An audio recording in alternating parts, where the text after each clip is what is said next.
தஞ்சாவூர் மாவட்டம் பாபநாசம் தாலுகா திருவைக்காவூரில் உள்ள இடக்கோட்டி கிராமத்தில் இயற்கையாக அமைந்துள்ள மணல் திட்டினை தனிநபர் அள்ளுவதற்கு அனுமதி வழங்கிய அரசாணையை ரத்து செய்ய அப்பகுதி மக்கள் பாபநாசம் வட்டாட்சியரிடம் கோரிக்கை மனு அளித்தனர்.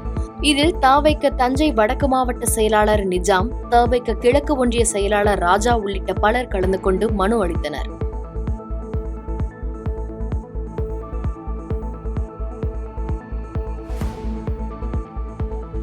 கன்னியாகுமரி மாவட்டம் நாகர்கோவில் அருகே வெட்டூர்னி மடம் பகுதியில் குடிபோதையில் ஆட்டோவை ஓட்டி சென்ற நபர் ஒருவர் சாலையோரம் நின்று கொண்டிருந்த ஆசிரியை மீது மோதியுள்ளார். இதில் பலத்த காயமடைந்த ஆசிரியையை அப்பகுதி மக்கள் மீட்டு ஆம்புலன்ஸ் வரவழைத்து மருத்துவமனைக்கு அனுப்பி வைத்தனர். கன்னியாகுமரி மாவட்டம் ராமன்துறை மீனவ கிராமத்தில் கடல் சீற்றம் காரணமாக கடலரிப்பு தடுப்பு சுவர் சேதமடைந்து ஊருக்குள் கடல் நீர் புகுந்தது. இந்நிலையில் சேதமடைந்த கடலரிப்பு தடுப்பு சுவரை சீரமைக்க நடவடிக்கை எடுக்க வேண்டும் எனவும் நிரந்தர தீர்வு ஏற்படுத்த தூண்டில் வளைவு ஏற்படுத்த வேண்டும் என கிராம மக்கள் கோரிக்கை விடுத்தனர். நேற்று மாலை ஏற்பட்ட கடல் சீற்றத்தினால் இந்த பகுதியில் உள்ள கடலரிப்பு தடுப்பு சுவர் உடைந்து 2 வீடுகளுக்குள் தண்ணீர் ஏறின. இதை நாங்கள் எங்களுடைய சட்டமன்ற உறுப்பினர் ராஜேஷ்குமார் அவர்கள் வழியாக மாவட்ட ஆட்சித்தலைவருக்கு தகவல் கொடுத்து இன்று காலை அதிகாரிகள் வந்து பார்வையிட்டு சென்றிருக்கிறார்கள். பார்வையிட்டது மட்டுமல்லாமல் உடனடியாக இந்த இடத்துல கடலரிப்பு தடுப்பு சுவர் உடனடியாக அமைக்க வேண்டும். நிரந்தர தீர்வாக தூண்டில் வளைவு கண்டிப்பாக அமைத்தால்தான் இந்த பகுதியில் உள்ள இந்த வீடுகளை காப்பாற்ற முடியும். எனவே தமிழக அரசும் மாவட்ட நிர்வாகமும் உடனடியாக நடவடிக்கை மேற்கொண்டு இந்த பகுதியிலே தூண்டில் வளைவு அமைத்து மீனவ மக்களை காப்பாற்ற வேண்டும் என்று அன்போடு கேட்டுக்கொள்கிறேன். கன்னியாகுமரி மாவட்டம் ஹெலன் நகர் கடற்கரை கிராமத்தில் ஊராட்சி மற்றும் பேரூராட்சி எல்லை பிரச்சினை காரணமாக மீனவ கிராமங்களுக்கு அரசின் திட்டங்களை தடுக்கும் அரசு அதிகாரிகளை கண்டித்து கிராம மக்கள் திடீர் போராட்டத்தில் ஈடுபட்டனர். அரசு இந்த விஷயத்தில் உரிய நடவடிக்கை எடுக்கவில்லை என்றால் வருகின்ற சட்டமன்ற தேர்தலை புறக்கணிக்கப் போவதாகவும் எச்சரிக்கை விடுத்தனர். ஒரு சூழ்நிலை எங்கள் உரிமைக்காக நாங்கள் அதை செய்ய வேண்டிய ஒரு சூழ்நிலை உருவாகும். நாங்கள் யாருமே ஓட்டு போடுவதற்கு தயாராக இல்லை. எங்களுக்கான உரிமைகள் மறுக்கப்படுகின்ற போது இந்திய குடிமகன்கள் நாங்கள் இல்லை.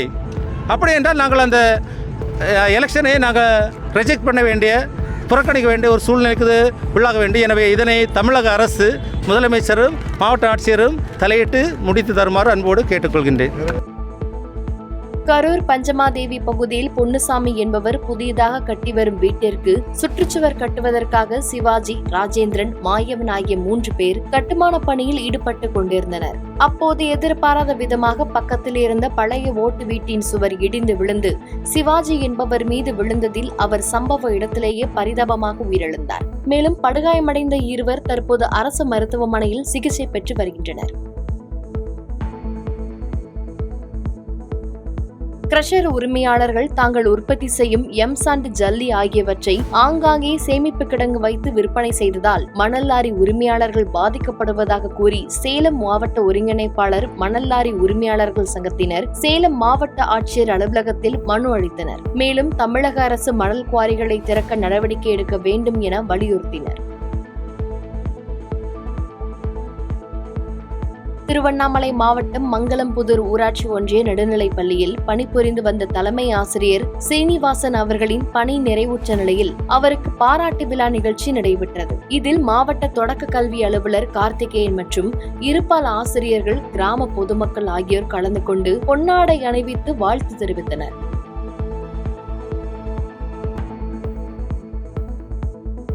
தென்காசி மாவட்டம் வல்லம் பகுதியைச் சேர்ந்தவர் இசைக்கராஜ், திவ்யா தம்பதியினர். இந்த தம்பதியினரின் 1.5 வயது ஆண் குழந்தை நேற்றைய தினம் விளையாடிக் கொண்டிருந்த போது தண்ணீரில் மூழ்கி உயிரிழந்துள்ளார். இந்த துக்கத்தை தாங்க முடியாமல் இருந்த இசைக்கராஜின் பெரியப்பா மகனான அசோக் குமார் தூக்கிட்டு தற்கொலை செய்து கொண்ட சம்பவம் அப்பகுதியில் பெரும் பரபரப்பை ஏற்படுத்தியுள்ளது.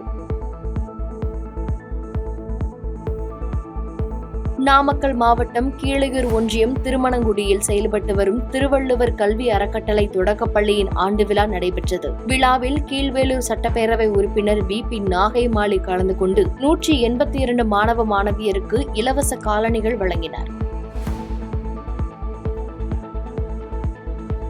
கிருஷ்ணகிரி மாவட்டம் போச்சம்பள்ளி அடுத்த புளியம்பட்டி ஊராட்சிக்கு உட்பட்ட திப்பனூர் ஏரியில் மீன்களை வளர்க்க குத்தகை விடப்பட்டு தற்பொழுது ஏரியில் மீன்கள் வளர்க்கப்பட்டு வருகிறது. இந்த மீன்கள் வளர்ப்புக்காக குத்தகைதாரர்கள் கோழி கழிவுகளை ஏரிகளில் கொட்டி வருகின்றனர். இதனால் துர்நாற்றம் வீசி சுகாதார சீர்கேடு ஏற்பட்டுள்ளது. எனவே ஏரியில் உள்ள கோழி கழிவுகளை அகற்றி கிராம மக்களுக்கு மருத்துவ முகாம் அமைக்க வேண்டும் என கிராம மக்கள் கோரிக்கை விடுத்தனர். செய்திகளை உடனுக்குடன் தெரிந்து கொள்ள கீழ்கண்ட கேபிள் மற்றும் டிடிஹெச் நெட்வொர்க்குகளில் எம்நாடு செய்தி தொலைக்காட்சியை காணுங்கள். பாதகம் செய்பவரை கண்டால் நாம் பயம் கொள்ளலாகாது பாப்பா. மோதி மிதித்துவிடு பாப்பா, அவர் முகத்தில் உமிழ்ந்துவிடு பாப்பா. அண்மை செய்திகளை உடனுக்குடன் தெரிந்து கொள்ள இணைந்திருங்கள் எம்நாடு தொலைக்காட்சியுடன்.